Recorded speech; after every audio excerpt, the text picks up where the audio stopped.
আজকে সারা ঘরটা কেমন যেন একটা ফাঁকা ফাঁকা লাগছে, কারণ এই কদিন আর্য ছিল আমাদের বাড়িতে।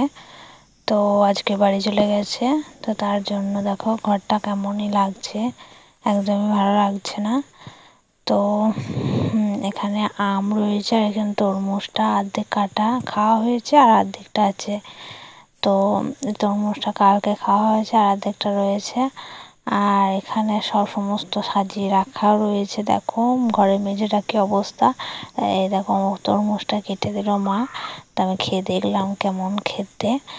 তরমুজটা ভেতরটা খুব সুন্দর, একদম লাল রঙের, টুকটুকে লাল রং। তরমুজ খেতে আমার খুবই ভালো লাগে। তো তোমাদের কেমন লাগে একটু বললো।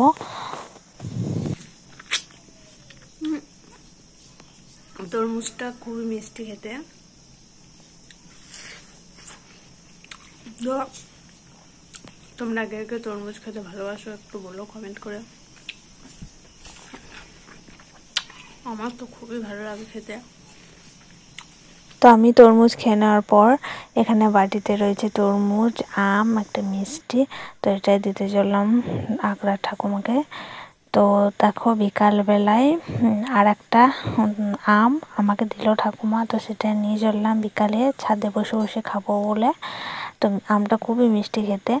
আর এখানে দেখো সব গাছ বেরিয়েছে, ঘাস বেরিয়ে গেছে, ফুলের গাছ রয়েছে ওখানে, তো দেখতে খুবই সুন্দর লাগছিল। আর রাত্রে দেখো এখানে দই রয়েছে, ঠান্ডা ভাত, আলু সিদ্ধ, আর বাঁধাকপির তরকারি, মাছের টক, এখানে তেল লঙ্কা ভাজা আছে।